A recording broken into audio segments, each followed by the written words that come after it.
But thank you very much for the question. Okay, so that kind of leads us into the last question that I wanted to share and answer on, which is can an abuser change? My um, can an abuser change? My boyfriend has punched me, pushed me, and choked me. He was arrested. My mum and his family slash friends want me to give him a second chance. He went to therapy, anger management, and Barter's intervention classes, and is sorry, but he scares me. Wow. Woo! What a question. Okay, great question. Firstly, thank you very, very much for the question. Secondly, I'm really sorry that you obviously went through this kind of situation. Obviously, I would share with you that this situation isn't new. There's a huge, we know from the statistics that the um, the largest proportion of individuals who go through abuse, whether it be physical or mental, from their partner, is between the ages of, I believe, 14 and 25. So that is the largest percentage of people who go through abuse. So you're not alone. You're not the only person who's experienced that issue, is what I would share with you. So, you're not weird or crazy or some mad person, and there's nothing wrong with you, is what I would really begin off to say. The second, and me answering your question directly, and the next thing that I want to share is yes, people can change. An abuser can change. Absolutely. Now, in me saying that, let me put this into parenthesis. Let me put disclaimers around that. It is very, very, very, very, very, very, very, very, very, very, very, very, very, very, very, very, very, very difficult for somebody to change their habits, particularly when it comes to manipulation, when it comes to physical abuse, when it comes to emotional abuse. Okay? It is very, very, very, very, very difficult, because if you are somebody who is doing that, it means it is built within a certain pattern. Okay? It is built within your being in order to do that, right? All of us have the capacity to be able to hurt other people, to manipulate people, to abuse people emotionally and psychologically. And in fact, actually, all of us in one way or another, we do it to some degree. We just don't take it to the extreme. So that means that in order to do it, you've got to have a certain leaning towards it. And which kind of leads me to a thing that I want to add on to this. Because of the fact that certain people have a certain leaning towards certain things, people who end up getting into abusive relationships actually have a leaning into attracting themselves into abusive relationships. Meaning that if we look at the data, we know that the data tells us that a lot of people who end up in abusive relationships will go into one after another, after another, after another, after another. It's a repeated cycle, because a lot of, we're just talking about data here now, right? A lot of people, they will charm you. A lot of people who end up in abusive relationships, they usually have a propensity to rescue. They have a propensity to want to save people, they have an attitude of, yeah, but they're a good person deep down, but they will improve. No, but I've seen a really good side to them. Do you see what I mean? They have what's called the hero syndrome. And so they naturally will be attracted to people who at first appear to be really nice, they appear to be kind, but later on the person will show their true colors. And that's almost always how the pattern begins. The person's lovely, they're charming, they're kind, and then later on the same thing happens again. And in fact, if you look at the pattern of abuse, how does it usually work? It usually works in that the person does something really bad, they abuse you, they shout at you, they choke you, they kick you, and then they blame you for everything, and then a few minutes later they say they're sorry. They charm you, and they're really apologetic, and then 1 week later the same thing happens again, and the cycle repeats itself, right? Because a you're in this trap. And so what I would share with you is, number one, You need to start studying yourself now. Okay? And what I mean by that is you got to start journaling. You got to start reading books on personal development. You got to start reading books on psychology. You've got to read books on trauma, on behavioral patterns.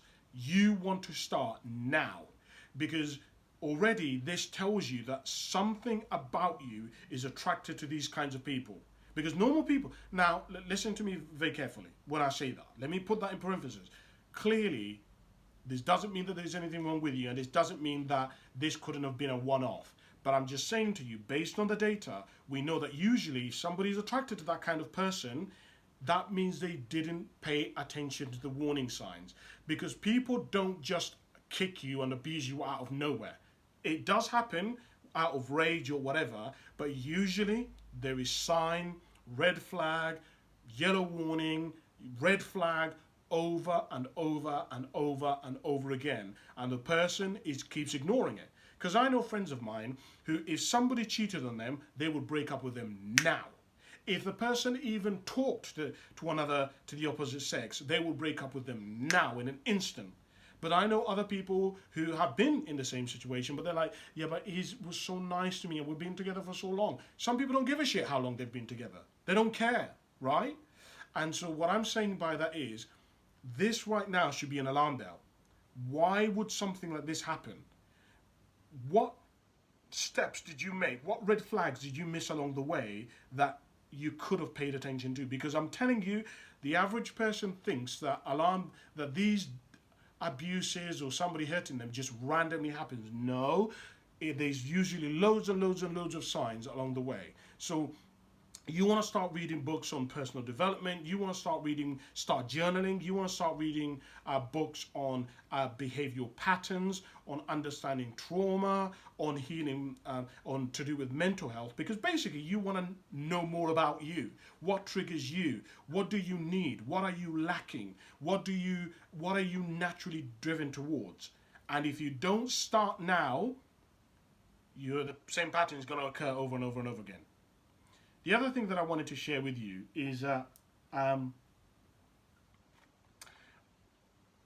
be a student, not a follower. So one of the things that you said here is my family think that I should get back with him. So I 100% now can honestly tell you a piece of advice which I've learned, which is that when it comes to instinct and when it comes to reading people, no other people have a natural inclination and a natural detector of how to read people than women. No one does. I'm telling you right now, my experience now would be very difficult to dispute me on this, right? You would have to have a lot of evidence, but my opinion now has become that usually, I'm talking about 99.9% of the time, when a woman has a certain inclination that a man is dangerous, a man's off, a man's weird, a man's going to be manipulative, a man's going to be a liar, 99.9% of the time they're right. That's been my observation.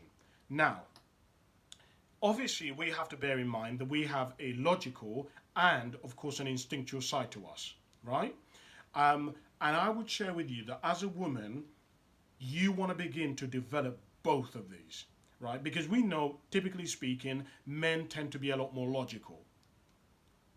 I'm generalizing clearly, okay? There are, of course, some people who are naturally good at being nurturers, and there are, of course, some people who are naturally good at being logical. But as a general rule, we know that women tend to go with their emotions more, and men tend to be more logical and factual. And what I would share with you is that you're going to need to really develop your ability to use both of these, right? And that means, so for example, I hear a lot of women say things like, you know, I just want to be in love, and I'm in love, but Kasim, I love him. Yes, the love, that instinctive part of you is good, but now you've got to look at, but what does this relationship, is it doing to me now? Am I happy? right? And so when I talk about this, one of the things that I'm talking about is that you got to be a student, not a follower. A follower just does whatever it is that they're told, that they're recommended. A student takes whatever it is that they've been told and then breaks it down. Well, what does that mean to me? How is that going to affect me? Well, is that true? Does that apply in my situation? Students take information and then they apply it to themselves. Okay, so you're talking about the fact that sometimes you can love somebody, but I also need to look at what is this going to do to my family. So that means you then look at the logical part of this and say, if I continue being in this relationship, are my parents going to be anxious? Are my parents going to be thinking, where am I? What am I doing? Are they going to be paranoid all the time? Are they going to have peace? Do they feel safe that they can leave me with him? Right? And so, do you understand? Like, there are all of these things that you've now got to start considering, and you want to try to start thinking about, and that means that you can't just simply operate on your instincts. You've got to operate also on logic. But also, the other thing as a woman that you really want to focus on is that you want to start paying more attention to your instincts when it comes to people, particularly, right? I can tell you now, women are rarely ever wrong about people when it comes to, is he dangerous? Is he acting weird? Has he cheated? Women are usually right 99.9% of the time. Of course, there's 1% of the time when they're wrong.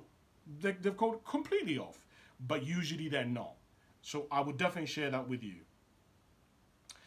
The other thing that I would share with you is you want to ask yourself, is that you want to not isolate yourself. So this means that you want to have multiple mentors in your life. You want to have multiple people who you can go to in your life.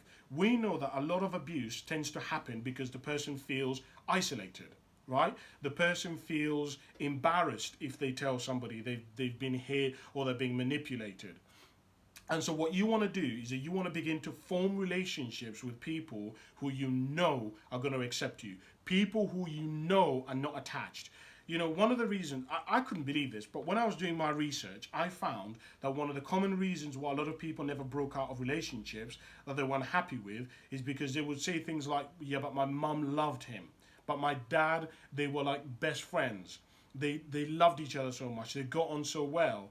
And so, you know, they fitted well in my family. And it sounds ridiculous, but I'm just telling you what I found out. And so, yes, sometimes if you're finding that your own family are too convoluted, that means you can go to a local pastor, you can go to a church, you can go to a synagogue, you can go to a Hindu temple, you can go to a counselor, you can go to a therapist. Essentially, research, right? This is why I talk a lot about being a student, not a follower. Do your own research. You've got to actually think.